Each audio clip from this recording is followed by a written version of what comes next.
Hello there. Good day to everyone. Once again, I'm your instructor for the subject. I'm Mr. Michael C. Jamilon, and this is Qualitative and Quantitative Analysis of Political Data. So today we'll be talking about the research design. So this is now the third video lecture for this subject, and hopefully you have already viewed and learned something from the past two videos that were uploaded in our YouTube channel. So, ano nga ba yung scope ng ating pag-aaralan for this day? So, here's the outline of our discussion. So, first and foremost, we'll be defining what research design is. And hopefully, babalikan natin yung mga definitions na na-encounter nyo na way back when you did your practical research 1 and 2 during your senior high school days.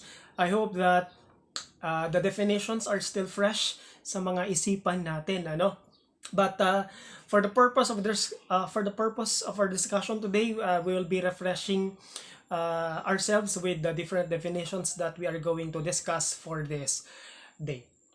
Alright, so secondly, ano nga ba yung important functions ng research design? Ano nga ba yung purpose ng research design? Para saan ito? Para kanino ito? Paano ito ginagawa? Paano ito gagawin? And so on and so forth. Okay, so thirdly and fourthly, what are the different types of research design? So are we going to do quantitative or you're going to do qualitative research design? So, but this day, we'll be focusing on the different types of quantitative research designs, and for the next video na lamang yung qualitative research design. So without further ado, let us now begin our discussion via this two interesting posts that I have seen on Facebook. And this now begs the question, is that how we properly do research design?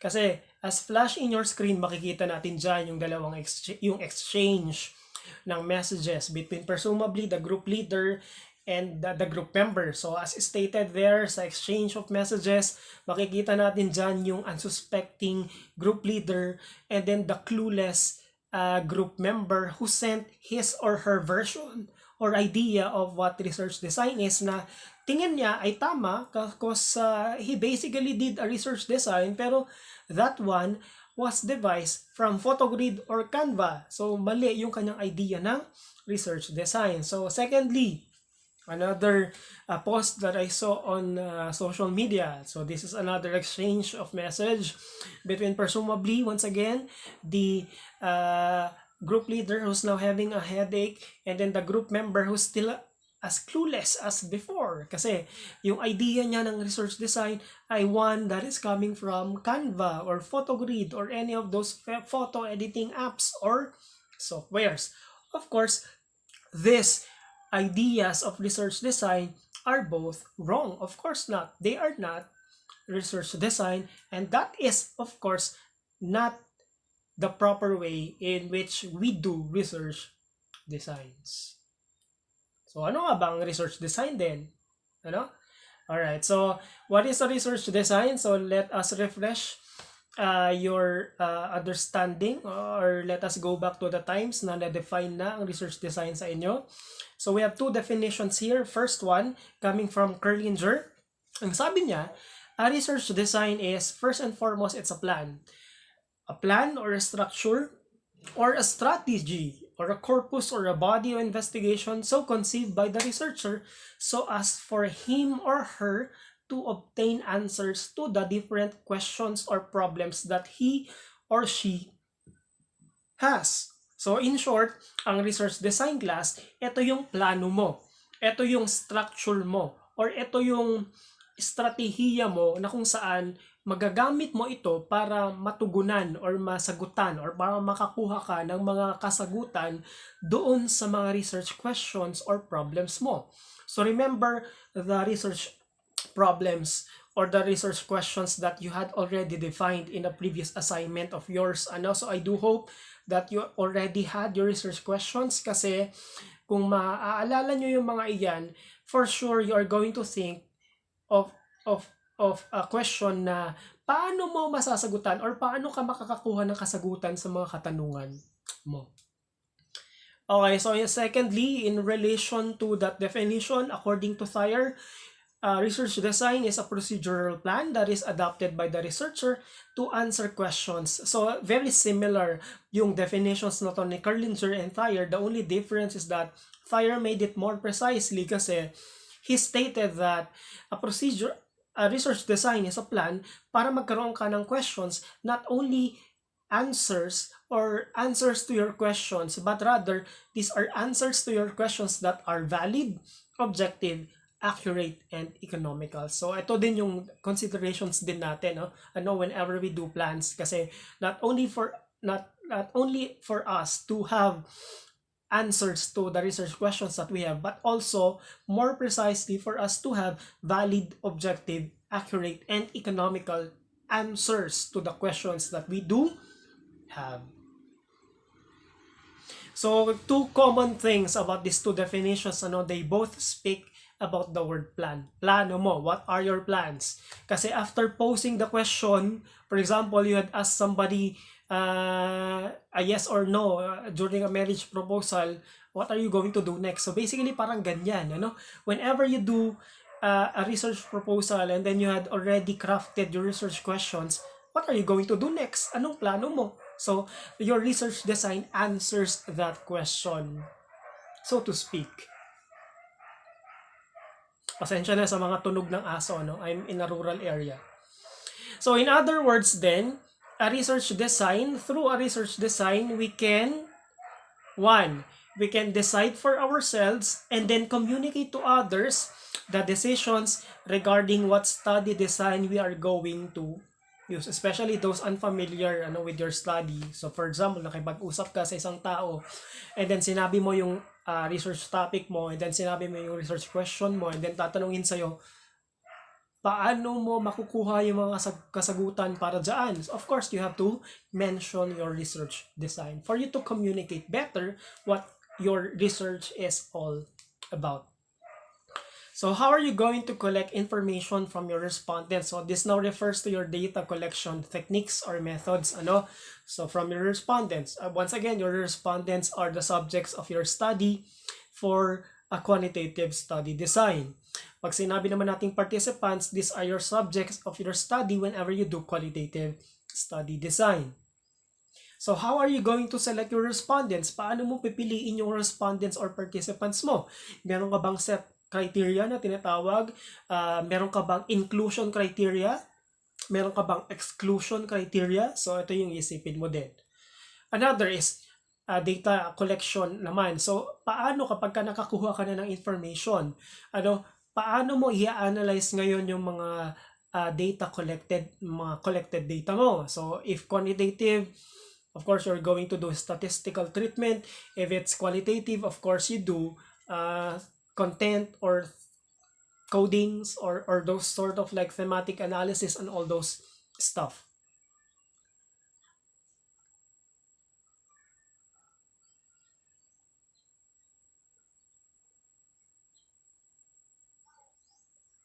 And how are you going to communicate your findings? So this will be the on the latter part of our discussions. Okay, so ano naman yung mga functions ng research design? Okay, so this is in relation to the two definitions kanina by Kerlinger and Thayer. For this first function of a design in relation to Kerlinger's definition, first function is that it conceptualizes an operational plan to undertake the various procedures and tasks required to complete yung study natin. So, this is very basic na function. So, this is pretty much self-explanatory na. Secondly, in relation to Thayer's definition, ensure that these procedures and tasks are adequate enough for us to arrive at or obtain valid, objective, and accurate answers to the research questions that we do have. Alright, so another, of course, with the research design, halimbawa nagkaroon ka na, so it comes with a familiarity. It necessitates then na magkaroon tayo ng knowledge or familiarity with the different study designs. For example, are you going to do cross-sectional? Are you going to a before and after study or comparative study or control experiment or random control? So constructing or designing your research study design necessitates that you must be familiar with the different methods, data collection methods or instruments, so to speak. So don't you worry, we'll be providing you with those knowledge. Okay, so secondly, provide detailed information about the following aspects of the study. Okay, so ano tong mga ito? First one, who will constitute the study population? So, if it's quantitative study, sino-sino sila? Okay, following the set criteria that you had devised. If it's a qualitative study, sino-sino sila? Is it, paano yung sampling mo? Is it random sampling, convenience sampling, purposeful sampling? Okay, so ito yung mga itatanong natin before we can consider yung constitution ng study population natin. How will the study population be identified? So, in relation to the criteria, exclusion, inclusion criteria na tinatawag natin. So, kung na-identify mo na yung study population mo, sample lang ba ng study population na yan? Or are you going to consider the entirety of the whole study population or the whole population? So, yun ba yung pipiliin mo? So, depende na yan, sa'yo. Depende sa ambition, direction, or scope ng study mo or yung research questions mo na tinatawag. Okay, if nakapili ka na ng sample, paano mo sila i-contact? So, are there ways with which you can contact your sample of your study? Okay, so ito yung pinakamahalaga din, kasi meron tayong ethics din in research. So, how are you going to secure consent of your either your respondents or your participants of the study? Okay, so incorporate mo ba siya sa survey questionnaire or sasabihin mo ba siya prior to the interviews if it's qualitative study? Alright, so another is that, ano naman ang method ng data collection mo? So, bakit mo ito gagamitin? So, importante rin yan. So, this one again necessitates that you must be familiar with the different methods of data collection first. Now, if gagamit ka ng questionnaire, saan mare-return yung responses? Mahirap yan kapag via mail, yung sulat or through letters yung iaabot mo sa respondents mo yung survey questionnaire mo. Pero if it's done face to face, for example, okay na ang sitwasyon, wala nang pandemya, then basically it will be easier for you to collect the responses of your respondents. Kasi after they are done answering your survey questionnaire, you only have to collect. So ganun din pag sabihin natin done via email, madali lang siyang i-collect kasi it goes through and then it's very easy for you to sort and store the data collected by you. So how should respondents contact you if they have queries? So consideration din yan.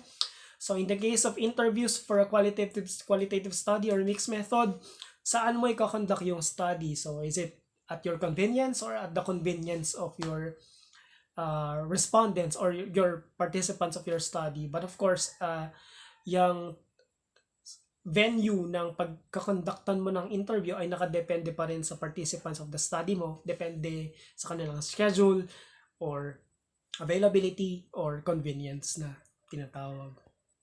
So how will ethical issues be taken care of? So importante din the ethical considerations na tinatawag, napaka-importante nito kapag very delicate yung issue or very sensitive yung issue, and then the participants of a study, for example, are required to recollect or remember past traumatic experiences if very sensitive yung if yung topic mo. So it necessitates na you will take care of ethical issues or consider some ethical issues first, if minors, for example, yung subjects ng study mo or mga rape victims yung mga study mo, it necessitates na kailangan na magkaroon ka ng debriefing na tinatawag after the conduct of the interviews. So ito yung mga importante na considerations natin. Okay, so ano yung i-include sa research design? So what to include in a research design? Okay, so yung priorities ng research design mo, of course, varies. It depends on the field, but you usually have to specify first your research questions. Alam na natin yan. So your research questions may be 1 to 3 to 1 to 7 to 1 to 5, but then I advise you to have a research questions from at least 5 research questions will do, kasi kapag mas marami yan, mas marami kang methods na gagamitin or mas marami kang task na gagawin kapag mas marami kang research questions. So, kailangan i-limit mo lang, pero make sure na yung intention or yung ambition or yung sabihin na nating vision mo para sa study ay masasagutan doon sa research questions that you had crafted. Okay, your overall approach, whether you are going to use qualitative ba interviews or you're going to quantitative study design, you're going to use survey questionnaire, or are you going to use both interviews plus survey questionnaires or multi naman na tinatawag. So, ito yung approach na tinatawag natin.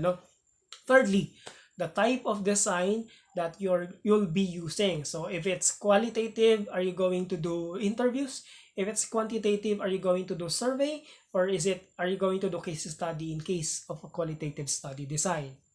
Fourth, your sampling methods. So, paano mo kukuhanin yung sample population mo? So, different sampling methods will be considered or will be used or will be utilized by you. So, didiscuss natin as we go along with our discussions. Yung criteria mo for selecting subjects, inclusion and exclusion criteria. Pag inclusion, sino yung mga kasali? Exclusion, sino yung mga hindi mo isasali? So your data collection methods, your questionnaires, and your observations. Your data collection procedures, whether you're going to do operationalization, as for your timing and data management. And then your data analysis methods, whether you're going to do statistical tests for quantitative study or thematic analysis for your qualitative study. And then, ang pinaka-importante din, your ethical considerations na-discuss ko na prior to this slide. So, yan, yung research questions natin. Okay, your overall approach, the type of design, your sampling methods or criteria, your data collection methods, your data collection procedures, your data analysis methods, and most importantly, your ethical considerations. Alright, so dito na tayo sa most crucial part ng ating discussion, selecting a study design na tinatawag. So, in the selection of your study design, let us consider yung dalawang primary na types of study designs. So, first we have qualitative. Ang qualitative, of course, ito yung mga case study, phenomenology, narrative research, grounded theory research, which necessitate yung pag-conduct ng interviews, and then after you had conducted your interviews, transcription of data, coding of data, okay, analysis of data collected during the interviews part, and then i-corroborate mo siya with literature, depende yan sa iyo. And then quantitative naman, roughly statistical treatment ng data collected from the distribution or floating of survey questionnaires. So, ito yung mga dalawang basic types ng study design. Now, if you are going to combine both, you will come up now with the so-called mixed method. So, you have elements of qualitative design.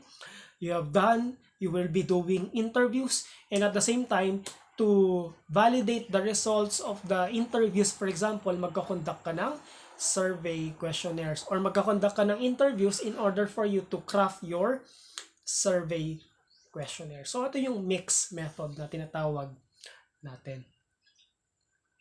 But first, before you select your study design, consider your aims and approaches. So, mahalaga ito. For qualitative research design class, ang qualitative research design, pag ginawa natin ito, syempre, since it's more on interviews, it tends to be more flexible and inductive. Flexible siya kasi wala kang fixed na method. So either magdadagdag ka ng data collected mo. As you collect your data, magdadagdag ka ba hanggang sa marating mo yung tinatawag nating saturation. So if it's flexible, it means that it provides you or it affords you with ways with which you can adjust your approach based on what you find throughout the research process. So that's why qualitative research design is considered to be flexible.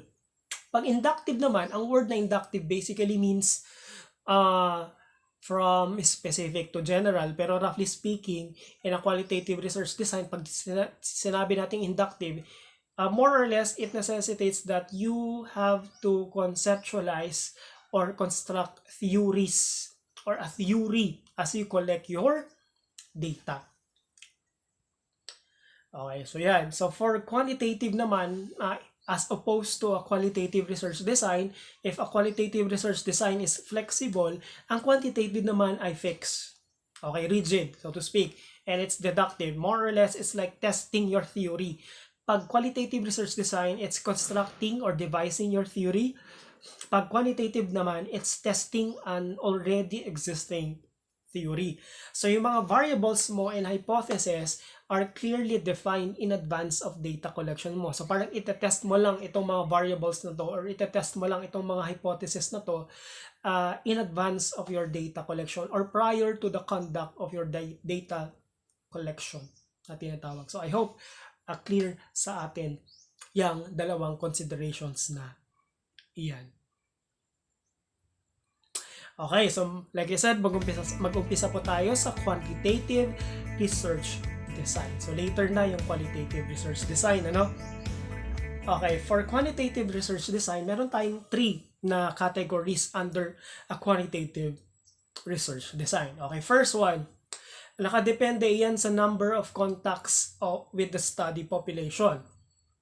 Secondly, the reference period of the study. And thirdly, the nature of the investigation. So let us start first with the first category, and that is the number of contacts with the study population. So yung tatlong categories na to, naka-summarize na siya in a chart that's already flashed in your screen.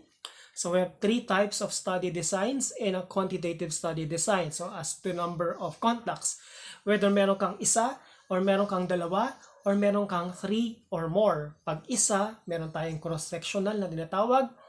Pangalawa, pag dalawa, meron tayong before and after study design, a combination of 2 cross-sectional studies. So that would make your before and after. Pag 3 or more naman, longitudinal study naman ang kuha natin. So number of contacts, number of pag sinabi natin number of contacts kasi, the number of you repeating your study. Kasi kapag once naman, you can never repeat naman a study, you know. So parang the number of the times of you contacting your study or sample of your study, so to speak. Pag reference period naman, are you going to collect data from the past, or are you going to interpret data from the past, the present, or the future? Retrospective, prospective, and both retrospective and prospective. Pag according naman to the nature of investigation, whether it's experimental, non-experimental, or semi or quasi-experimental. So unahin natin yung ating first na category, and that is the study designs based on the number of contacts. So like I said, we had already seen sa chart na yun kanina, we have 3 types of quantitative research design on the category of the based on the number of contacts. First, we have the cross-sectional studies. Pangalawa, we have before and after studies. And pangatlo, we have longitudinal studies. So we start first with the concept of cross-sectional study. So ano nga bang ibig sabihin ng cross-sectional study? Pag cross-sectional study, this is the most commonly used design in the social sciences according to Rahul. So, ang cross-sectional study design class, gaya ng illustration na makikita nyo sa screen niyo, this design, quantitative design, is best suited to studies aimed at finding out the prevalence of a phenomenon, yung presence ng isang phenomenon, sitwasyon, problem, attitude, or issue by taking a cross-section of the population. Pag sinabi kasi natin cross-section of the population, parang a segment of the population lang. Parang it is yung cross-section na yan or segment, it's already a representative of the whole population, so to speak. So you're only going to utilize or use a cross-section of the population. Kaya siya tinawag na cross-sectional study design. Okay, so useful siya in obtaining an overall picture as it stands at the time of the study. So you're going to choose, or you're going to select a cross-section of the population, and that cross-section is sa tingin mo ay mahalaga or worthwhile para sa iyo in obtaining an overall picture ng sitwasyon or phenomenon or problem or issue na gusto mong bigyan ng kasagutan, so to speak. So, very simple lamang daw ang cross-sectional study design, because you decide what you want to find out about the following. Identify the study population. So, select a sample if you need to and contact your respondents to find out the required information. So, all we have to remember, class, about a cross-sectional study design is that you only have to select or identify a segment or a cross-section of the whole population, and then find ways with which to contact your respondents na to find out the required information as necessitates doon sa methods mo or doon sa research questions mo. So ito yung mga samples ng mga topics na po pwede nating applyan or po pwede nating gamitan ng cross-sectional study design, So a design such as a cross-sectional one would be most appropriate for the study of the following topics. Okay, for example, the attitude of the study population towards small-scale mining in Ifugao.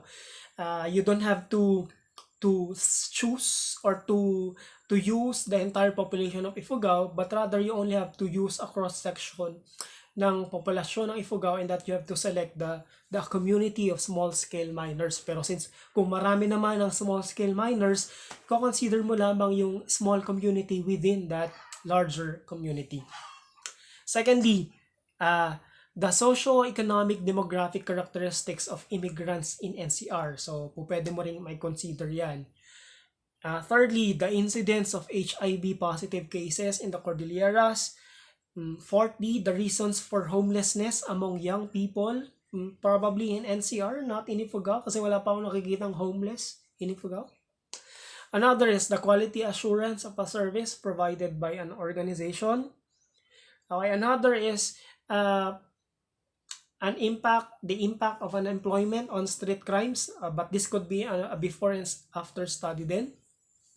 Another is the attitude of the community towards equity issues, equality issues, na tinatawag, regarding gender roles na tinatawag. Okay, po pwede mo rin pag-aralan yan for na maging topic for a cross-section study. Or pwede rin the extent of unemployment in a city or the extent of unemployment in Ifugao amidst the pandemic or amid the pandemic or during the pandemic. Pwede rin maging before and after yan kapag i-consider mo pre-pandemic or post-pandemic or during the pandemic. So, consumer satisfaction with the product, the effectiveness of random breath testing in preventing road accidents. Pwede rin yan, the health needs of a community, the attitudes of students towards the facilities available in our library, and lastly, the relationship between the home environment and the academic performance of a child at school. So, ito lang yung selection ng mga topics na po pwede nating lagyan or applyan ng cross-sectional study design. And marami pang po pwedeng gawan ng cross-sectional study design, depende na rin sa inyo. I'm merely giving you an idea about the possible topics that you can do with a cross-sectional quantitative research design. Okay, so secondly, meron tayong tinatawag na before and after study design. So, from the name itself na before and after, just like in the picture, makikita natin dyan yung itsura ng isang building block na yung lot niya, vacant lot niya ay very empty, barren, it looks barren, okay, it looks infertile. Pero after some drastic measures implemented by the residents, for example, or the city government, for example, nagkaroon na ng kulay yung dati na bakante na lote lamang. So roughly parang ganyan ang before and after study, yung aims ng before and after study design. So, to be specific, ang before and after study design, it can measure change in a situation. So, change siya kasi i-consider mo yung before and after, pre and post na tinatawag of a situation, phenomenon, issue, problem, or attitude. So, diverse yung po pwede nating pwede maging topics for a before and study design. It is the most appropriate design for measuring the impact or effectiveness of a program or an intervention. So for example, yung pag-impose ng lockdown sa Ifugao, you can actually use before and after study design para ma-measure mo yung impact or effects or effectiveness ng isang intervention katulad ng imposition ng lockdowns or quarantines in the province. Now, a before and after design can also be described as two sets. So, ito yung sinabi ko sa inyo kanina of cross-sectional data collection points on the same population to find out the change in the phenomenon or variables between 2 points in time. Kasi 'di ba pag cross-sectional, one lang yung contact mo with the population. Pag before and after na, dalawa na yung contacts mo kasi you have to do two cross-sectional studies, one during the before and another cross-sectional study after. Okay? So makikita natin dyan yung chart which further explains what before and after study design is. So makikita natin dyan yung element of time and then we have the program or intervention. So sa study population natin, so meron tayong dalawang cross-section at dalawang cross-sectional study population there. For the first cross-sectional study population, ito yung before, pre-observation data collection. So actual, you go in the field or recall, you interview the participants or you do float survey questionnaires to them. And that is to test the effectiveness or let us say the change in situation after the implementation of a program or intervention. So after nyan, possibly siguro after a few months or after a year or more than a year, magkakaroon ka na naman ng another cross-sectional study and that is now to do that same study to the same study population para malaman mo yung post-observation mo or after ng before or pre-observation mo. So, you have to do data collection din para dito. So, nagigets nyo naman yung gusto kong ipunto, no? Pagdating sa paggamit ng before and after study design, kasi very self-explanatory naman itong chart natin na ito. So, to cut it short, at para mas maintindihan natin, one, para sa ating before and after this study design, for the before part ng study, meron tayong study population. And then for the after part, meron tayong study population. And in between them, meron tayong intervention or program na kailangang i-test as to its effectiveness and so on and so forth. So yung before and after, yung before picture niyan or after picture niyan, after the implementation of program or intervention following the passage of time, magkakaroon na tayo ngayon ng results of the study. I hope na gets nyo yung gusto kong i-point dyan. So, anyway, may explanation naman dyan. A before and after study is carried out by adopting the same process. Yung sinasabi ko sa inyo kanina na dalawang cross-sectional studies. Except that it comprises two cross-sectional data sets. The second being undertaken after a certain period. So, merely an explanation of what I already told you kanina pa. Again, ang before and after study design, it's one of the most commonly used designs in evaluation studies. Specifically, kapag ka nag-evaluate ka ng isang programa, katulad ng imposition ng lockdowns, quarantines, or pag-implement ng social amelioration program, or yung pag-ano ng 4Ps, yung effectiveness niya, kung nag-improve ba yung buhay ng mga tao, kung meron bang change sa sitwasyon ng buhay ng mga tao before they were given with their monthly 4Ps benefits and after they were given, may change ba? So, pwedeng nating makonsider yan, before and after study design as one of those methods na pwede nating magamit for evaluation studies. Now, examples ng topics na pwede nating magamit para sa ating before and after study. Okay, first one. The impact of administrative restructuring on the quality of services provided by an organization. So for example, nagkaroon ng overhaul, nagkaroon ng pagbabago, nagkaroon ng change of management sa isang organisasyon. Okay, for example, sa Ifugao State University, nagbago yung administration. May pagbabago ba doon sa quality of services na pinoprovide ng IPSU kapag ka nagkapalit ng administration? Hindi ko naman sinasabing magpapalit, pero what if? Okay? So, yun yung isa pwede natin gamitin na topic.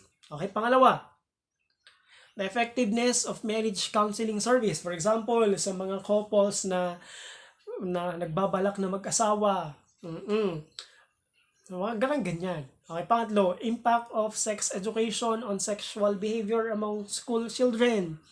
The thing about the term impact class is that from what I've learned from a mentor or from somebody who taught me about the meaning of impact, pag impact daw kasi, impact means you have to measure change after 5 years. So, para malaman mo yung impact, no? Yung impact after 5 years pa yan. Para malaman mo talaga yung talagang long-term effects ng sex education on sexual behavior among school children. Pero kapag ka-immediate naman, so you have to use the word effects. Pero, yeah, it's up to you. Pero mas maganda gamitin yung impact, para malaman mo talaga yung total change, kung talagang merong measurable change, specifically kapag ka behavior among school children yung pag-uusapan natin. Alright, so another is we have the effect of drug awareness program on the knowledge about and use of drugs among young people. So, kung meron mang pagbabago kapag ka nag-conduct ng drug education campaigns. The impact of incentives on the productivity of employees in an organization. So, kapag ka nagbigay ka ba ng award sa mga employees, nagkakaroon ba ng productivity on their part, mas nag-improve ba ang services na dinedeliver nila for the organization? Okay? Before and after study can be used to answer that. The impact of increased funding on the quality of teaching in universities. Kapag ka nag-increase ba ang funding, ibig sabihin ba nito mag-increase din yung quality ng teaching and learning process sa universities? The impact of maternal and child health services on the infant mortality rate. Pwede rin yan. The effect of random breath testing on road accidents. And then lastly, the effect of an advertisement on the sale of a product. So, ito yung pwede nating maging topics. So, lastly, third type natin ng category under sa number of contacts with the study population. What if 2 or more or 3 or more ang gagawin mong contacts with the study population? Then, gagamit na ngayon tayo ng longitudinal study design. So, ano naman ang ibig sabihin, class, ng longitudinal study design? Okay, kanina discuss natin yung before and after study design. And nalaman natin na ang before and after study design ay appropriate sa pag-measure ng extent or scope of change in a phenomenon. Pero hindi siya po pwedeng gamitin kapag ka ang aaralin mo ay yung pattern of change. Kasi kapag gaganyan ang purpose ng study mo or kapag ganun ang aim mo for your study, para ma-determine mo yung pattern of change in relation to the passage of time or yung pagdaan ng panahon, ang appropriate na study design na po pwede mong magamit for that purpose ay ang longitudinal study design. So, malalaman natin mamaya why. Okay, for example, when you wish to study the proportion of people adopting a program over a period. Okay, so kanina, before and after. Dun sa before and after, before the implementation of the intervention or program, and then after the intervention of the to study of the program. Pero kapag ka longitudinal, yung talagang impact, yung pattern of change, kasi marami kang contacts with the study population. So hindi lang yung first contact before the implementation of the program, hindi lang siya magtatapos sa second contact with the study population after the implementation of an intervention or program. Sa longitudinal, you are going to determine the pattern of change in relation to time, kasi you have to conduct pa another contact with the study population, third, fourth contacts, fifth contacts, para ma-determine mo yung pattern of change. So ang longitudinal is ambitious, pero it's very useful sa mga studies na nagde-determine ng pattern of change.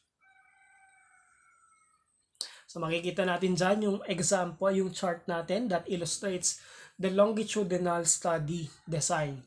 So the study population is visited a number of times. So in the case of the chart that's flashed before you, 4 times, at regular intervals. Regular intervals, so after a year perhaps, or after 6 months, for example.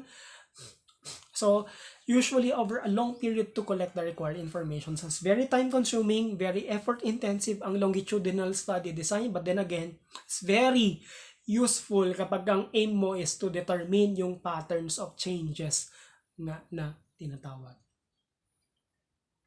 So these intervals are not fixed, so their length may vary from study to the study, pero ang importante na consideration natin dito, over a long period, either from 6 months to a year to 2 years, depende sa iyo. For example, maganda ang longitudinal study design sa pagdetermine ng effectiveness ng vaccines. Pero kapag sa mga health-related study na yun, kasi syempre kapag before and after lamang yung gagawin mo, before ano yung kaso or ano yung sitwasyon ng COVID patient, and after ano yung sitwasyon ng COVID patient after niyang maturukan ng vaccine na ito. Pero kapag implement natin ang longitudinal study design, meron kang different contacts with those same persons over a certain number of years or a certain number of time period na tinatawag. Okay, next na tayo. So tapos na tayo sa number of contacts with the study population. So we now proceed with the study designs based on the reference period naman na tinatawag. So ang reference period class, it refers to the time frame in which a study is exploring a phenomenon, situation, event, or problem. So studies are categorized from this perspective as follows. First, retrospective. Pangalawa, meron tayong tinatawag na prospective, and then meron tayong dalawang elements ng retrospective and prospective. We have retrospective and prospective study design. So ano nga ba ibig sabihin ng tatlong designs na ito? We start first with retrospective study design. Ang retrospective study design class, it investigates a phenomenon, situation, problem, or issue that has already happened in the past, that is, na nangyari na in the past. So it's the most common form of analysis, it's very quick, it's not expensive, and so on and so forth. So you only have to study the certain segment of the population via recall, or via survey questionnaire yung tawag. So you can do that in a retrospective study design. So they are usually conducted either on the basis of the data available, kasi syempre ang retrospective study design, yung results niya or yung data collected niya, depende yan sa availability of data, kasi we are referring to the past here, or on the basis of respondents' recall of the situation. So two things that we have to consider at we have to remember sa pag-conduct ng retrospective study design. Since it engages with a research on the past, the data collected will be dependent on the availability of the data for that period, or on the basis na kung meron pa ring living persons who had lived a certain period of time. So it's dependent now then on the recall of the situation of your respondents. So, ito yung two things na i-consider natin in a retrospective study design. So, examples ng retrospective study design, ano? For example, the living conditions of the Ifugao people in Kiangan in the early 20th century. Kung meron ka pang makikita na kung meron ka pang mga ma-encounter or malalaman na mga living things. Kung meron ka pang mga ancestors or meron ka pang mga tao na may idea tungkol sa living conditions ng Ifugao in Kiangan in the early 20th century, pero I doubt. Pero it can be through recall of the situation based on stories told from generation to generation. Another, the utilization of land before the Second World War in Tinok, Ifugao. Okay, so may changes ba? Or you can use the relationship between the levels of unemployment and street crime, or you can do a historical analysis of migratory movements of Ifugaos of Kasibun, Nueva Vizcaya between 1950 and the 2000s. So this can be both a historical or narrative research. Pero kapag retrospective, more or less gagamit ka ng survey questionnaires for this. And it depends on the recall of the respondents doon sa pangyayaring iyan. Okay, proceed na tayo sa prospective study design. So kung ang retrospective, it attempts to study the past, ang prospective naman, attempt to establish the outcome of an event or what is likely to happen. So parang it pertains to future outcomes, so to speak. Okay? Nagigets natin. So, future or outcomes ang prospective study design. So, experiments, pag nag-conduct ng experiments, for example, they are usually classified as prospective studies because the researcher waits for an intervention to register its effect on the study population. So makikita naman natin yung illustration ng prospective study design, particularly yung difference ng retrospective at prospective. So both have the elements of the passage of time. For retrospective, you go back, meron kang outcomes, pero i-determine mo yung ways of exposure. So, parang ganun. Pero pag prospective naman, exposure first before the outcome. So, examples ng prospective study topics, para mas maintindihan natin kung ang ibig sabihin nito. Examples of prospective study, to determine the impact of maternal and child services on the level of infant mortality in Ifugao. So, ito yung mga basic na po pwede natin gawing topics. So, if it's political science related, then determine the impact of lockdowns and quarantines on the spread of COVID-19 in Ifugao. So, you can do prospective study here. Or to find out the effects of parental involvement on the level of academic achievement of the children in schools in Ifugao. You can do that as well. Or to measure the effects of change in migration policy on the extent of immigration in the Philippines. So you can do that. Now, if you have both the elements of retrospective and prospective study design, meron ka ng ganitong study design which is a combination of the two. So, itong study design na to, it focuses on past trends in a phenomenon and study it into the future. So, this is in relation to the chart before you, So, part of the data is collected retrospectively.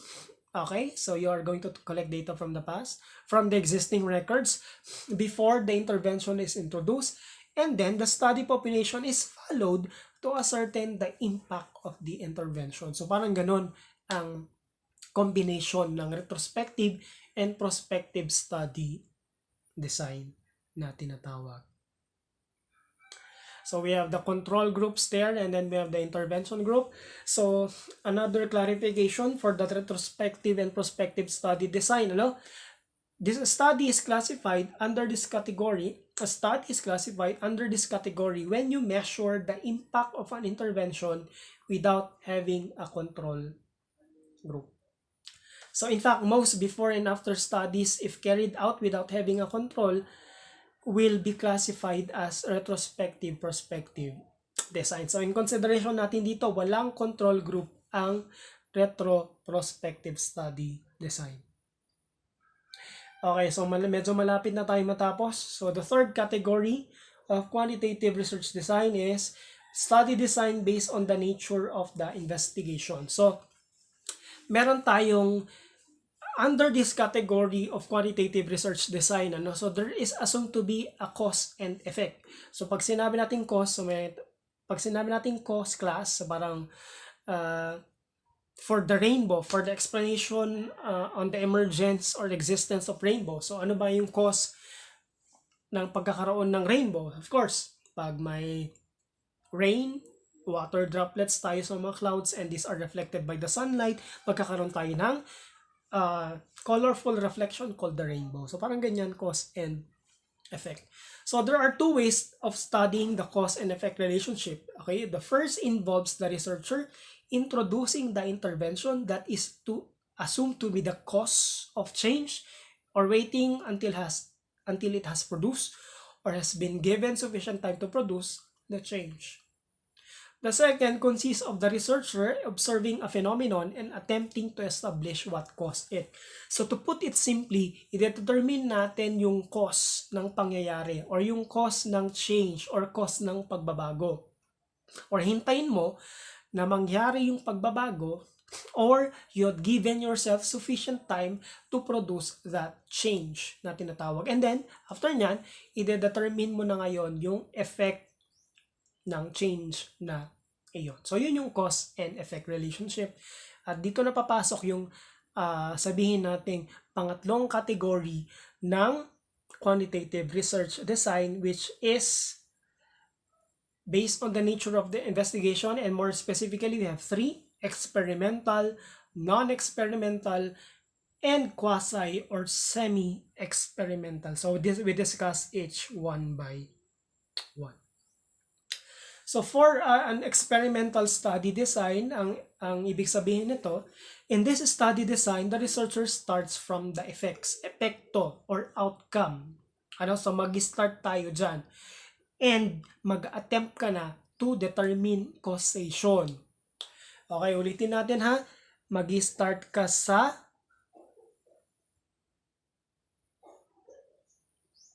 effects of the outcomes para ma-determine mo yung causation na tinatawag. So, if a relationship is studied in the first way, starting from the cause to establish the effects, it is classified as an experimental study. Okay, so to put it simply, magbibigay tayo ng examples ng topics na po pwedeng mag-fall under experimental study design. So, for example, so makikita natin yung dalawang photos dyan. So we have the control group and then we have the experimental group. Yung control group kasi, you don't do anything with them. So just let them be. Hayaan mo lang sila. Okay? Sa experimental group, for example, ang topic natin ay the effects of listening to classical music on the level of comprehension or understanding of the students. So kapag ka nag-conduct ka ng experimental study design, meron kang control group and then meron kang experimental group. So, sa experimental group, dito ka na magpapatugtog ng music, tapos i-determine mo na ngayon yung effect nito or impact nito doon sa pagkakaintindi or level of comprehension ng mga estudyante. So, parang ganyan. Or you can use the effectiveness of a blended learning on the improvement of exam scores of political science students, or you can use the usefulness of vaccines in treating people who are COVID-19 positive. So for the non-experimental study design naman, it's the other way around. So we start from the effects to trace the cause. Ang experimental, you start with the cause and you go with the effects. Sa non-experimental study design, you start with the effects and then you are going to trace the cause. So ang dapat nating intindihin or dapat nating tandaan for a non-experimental study design is that the assumed cause has already occurred. So that's why you have to determine the effects, because the cause has or have already occurred. So for example, nakikinig na sa music yung mga tao, ang topic mo ay ang topic mo halimbawa ay yung listening to music and then comprehension of the students. So, yung assumed cause nito is that nag-improve yung nakinig sila sa music. So, i-determine mo na ngayon yung effects. Whether tumaas ba yung level of comprehension nila or hindi. So, parang ganyan, as illustrated there in the chart.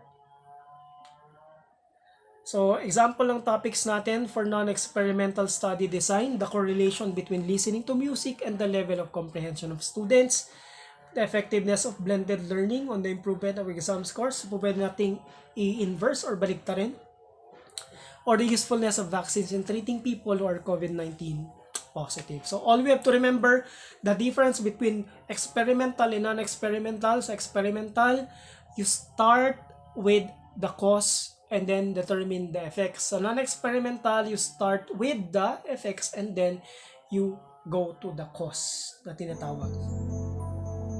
So, hanggang dyan muna ang ating discussion.